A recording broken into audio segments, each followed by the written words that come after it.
हाय दोस्तों, कैसे हैं। मैं मोहम्मद मुख्तार आपका मैं अपने YouTube चैनल सुगम संगम पर स्वागत करता हूं।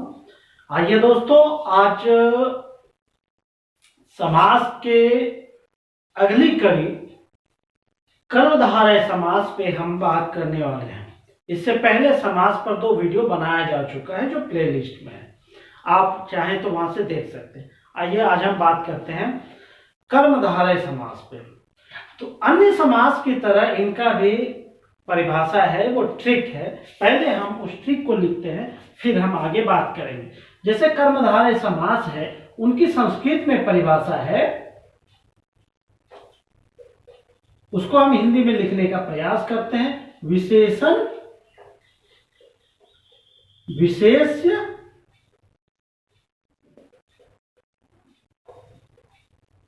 कर्मधारय समास। ये 4 शब्दों में कर्मधारय समास की पूरी परिभाषा आ जाती है।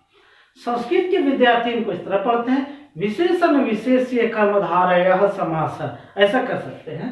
आप हिंदी में चाहे याद रख सकते हैं, कोई कठिन नहीं है, क्योंकि हिंदी में 75% तक जो शब्द है वो संस्कृत से आया है। तो मेरा मानना है कि संस्कृत जो है कि हिंदी के बहुत ही निकट है। तो याद रख सकते हैं, विशेषण विशेष्य कर्मधारय समास। ये 4 वर्ड रखना कठिन नहीं है, क्योंकि अगर ये याद हो गया तो आपको कर्मधारय समास के लिए जो लंबी लंबी परिभाषा है उसको रखने की जरूरत नहीं पड़ेगी। आप इसके आधार पर उनकी परिभाषा बना सकते हैं। तो इसी आधार पे हम कर्मधारय समास की परिभाषा बनाएंगे। आइए देखते हैं। कर्मधारय समास की परिभाषा बनाना है। वह समास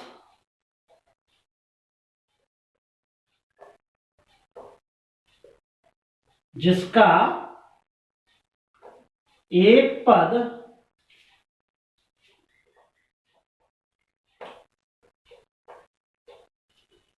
विशेषण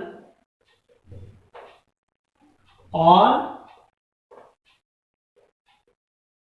दूसरा पद विशेष्य हो,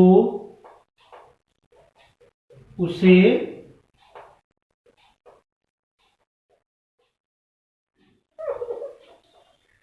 कर्मधारय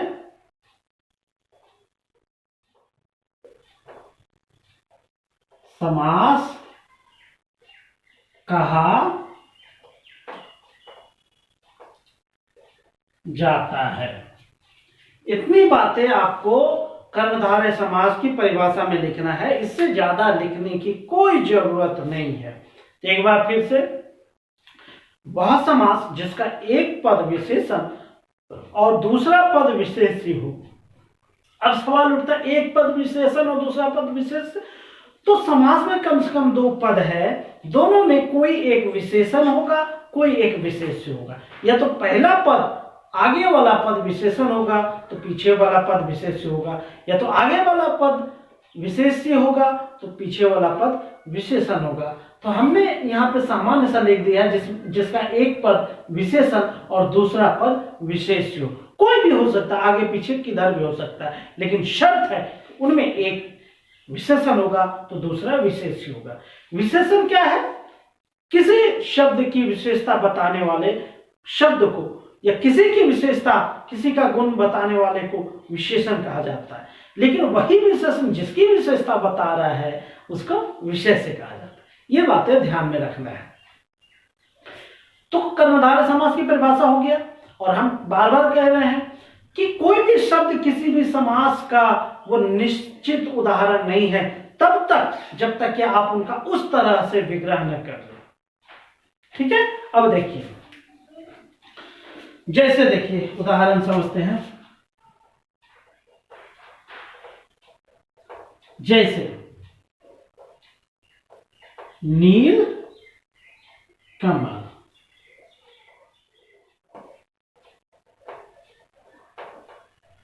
चतुर्भुज,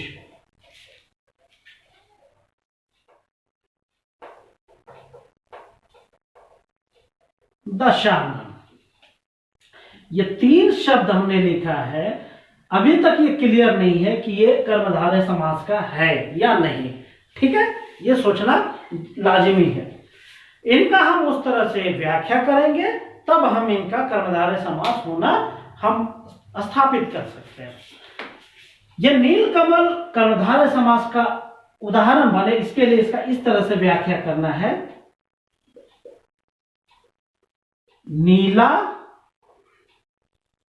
कमल है जो, इस तरह करेंगे तब होगा नीलकमल कर्मधारय समास का उदाहरण। अब देखिए चतुर्भुज, 4 भुजाएं है जो, इस तरह व्याख्या कीजिए, विग्रह कीजिए, तो चतुर्भुज कर्मधारय समास का उदाहरण हो गया। दशानन लीजिए, 10 आनन है जो, बराबर दशानन। दशानन हो गया कर्मधारय समास का उदाहरण। इस तरह दोस्तों हमें उम्मीद है कि कर्मधारय समास को समझने में कोई परेशानी नहीं होगी। ये उदाहरण आप नीलकमल लिखेंगे, लेकिन आपको बराबर देके लिखना है नीला कमल है जो, बराबर नीलकमल, वो कर्मधारय समास का उदाहरण हो जाएगा। चतुर्भुज, 4 भुजाएं हैं जो, वो कर्मधारय समास का उदाहरण। दशानन, 10 आनन है जो, बराबर कर्मधारय समास। तो इस तरह उम्मीद है कि कर्मधारय समास समझने में कोई दिक्कत नहीं होगी। एक बार फिर से, कर्मधारय समास क्या है? वह समास, या इनकी परिभाषा आप रख लीजिए, विशेषण विशेष्य कर्मधारय समास। अब हिंदी करेंगे, वह समास जिसका एक पद विशेषण और दूसरा पद विशेष्य हो, उसे कर्मधारय समास कहा जाता है। जैसे नीला कमल है जो, बराबर नीलकमल, कर्मधारय समास। 4 भुजाएं हैं जो, चतुर्भुज, अर्थात कर्मधारय समास। 10 आनन है जो, बराबर दशानन, कर्मधारय समास। क्लियर है? अब आइए हम नेक्स्ट समास पे हम बात करते हैं। ठीक है दोस्तों, और वो है बहुव्रीहि समास। बहुव्रीहि समास पे आगे बढ़ने से पहले आपको हम याद दिलाना चाहते हैं कि शब्द का एक भेद हम पढ़ते थे।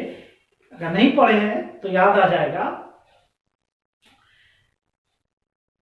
और वो भेद था कौन सा? आप उस भेद पे आप बात कीजिए। ठीक है, जैसे होता है रूढ़, यौगिक और योग रूढ़, ये चीज आपने पढ़ा था। योग रूढ़ जो शब्द का भेद है और योग रूढ़ शब्द की जो परिभाषा है, आप बहुव्रीहि समास में वो परिभाषा लागू कर सकते हैं। अर्थात योग रूढ़ शब्द की परिभाषा, बहुव्रीहि समास की परिभाषा सेम है। आप थोड़ी से दिमाग पे जोर डालिए, आपको योग रूढ़ शब्द की परिभाषा याद हो जाएगा। अगर नहीं याद होता है तो प्लेलिस्ट में है, आप देखिए। ठीक है, आइए बहुव्रीहि समास की हम परिभाषा बनाते हैं। जिस तरह कर्मधारय समास की आपने एक संक्षिप्त सी परिभाषा देखा, बहुव्रीहि समास का भी एक संक्षिप्त सी परिभाषा है। इसको देखिए, विशेष पदार्थ प्रधान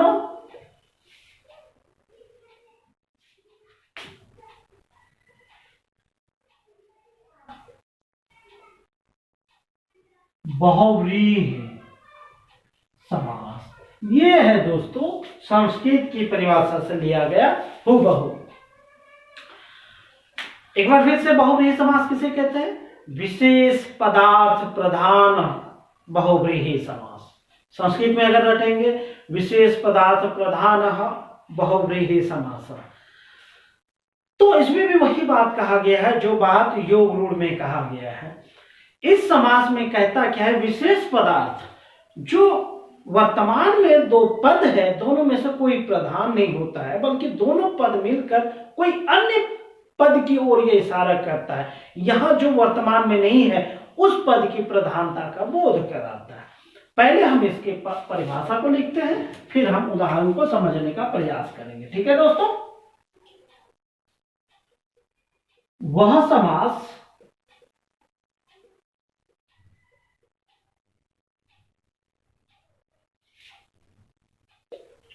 जिसमें मौजूद पद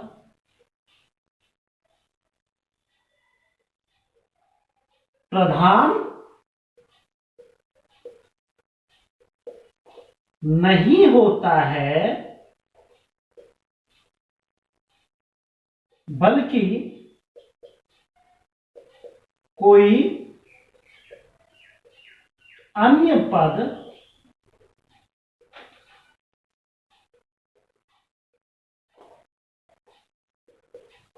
प्रधान होता है, उसे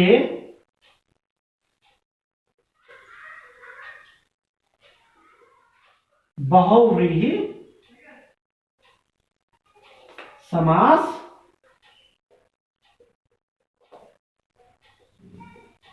कहा जाता है। ठीक है, एक बार फिर से दोस्तों, बहुव्रीहि समास में क्या होता है, जो दो पद है उन दोनों में से कोई प्रधान नहीं होता है, बल्कि दोनों पद मिलकर किसी तीसरे पद जो वर्तमान में मौजूद नहीं है उस शब्द की ओर इशारा करता है, और वही शब्द या वही पद प्रधान होता है। उसे या ऐसी स्थिति को, समास का जो ऐसा रूप है, उसे बहुव्रीहि समास कहा जाता है। अब आइए जैसे में हम उदाहरण समझने का प्रयास करते हैं। जैसे अब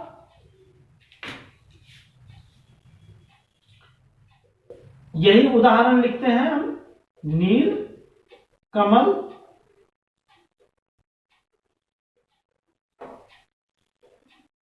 चतुर्भुज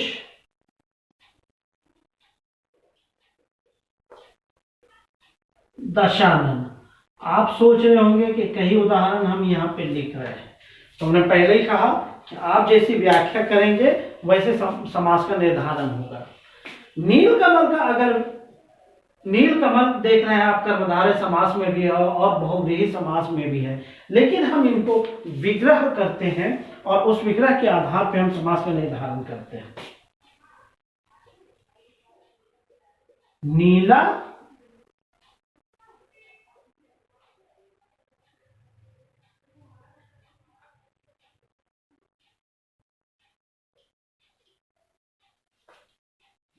नीला है कमल जिसका, चतुर्भुज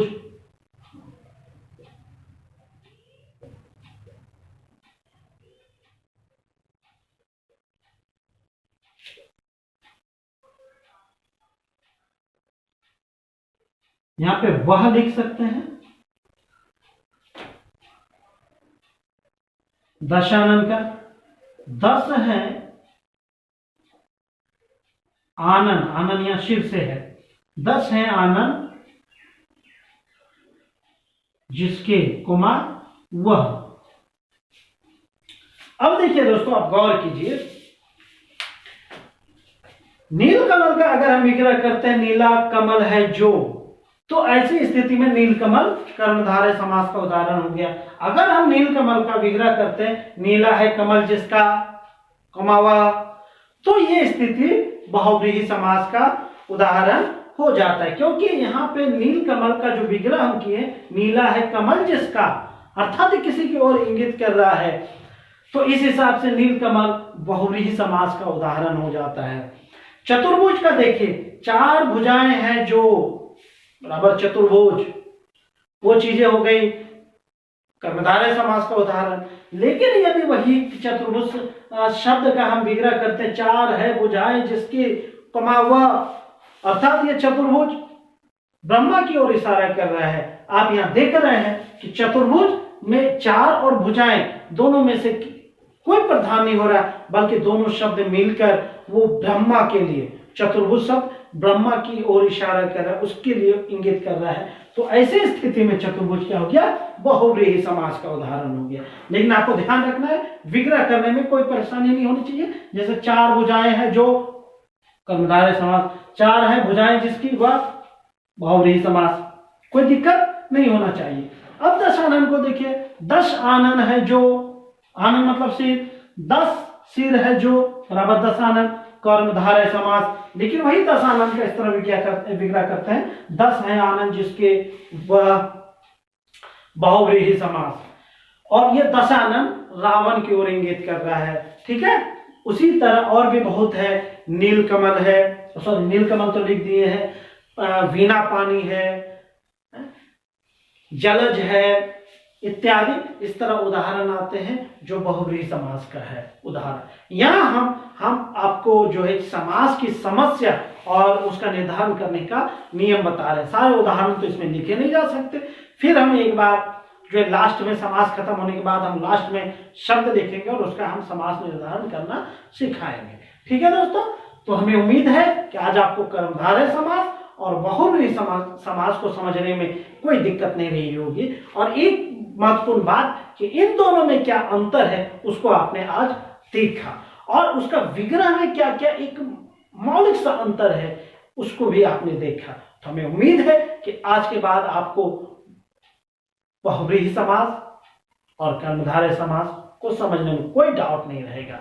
इसी के साथ दोस्तों, इसी उम्मीद के साथ कि आपको हमारा चैनल मदद पहुंचा रहा है। Thank you. जय हिंद, जय भारत।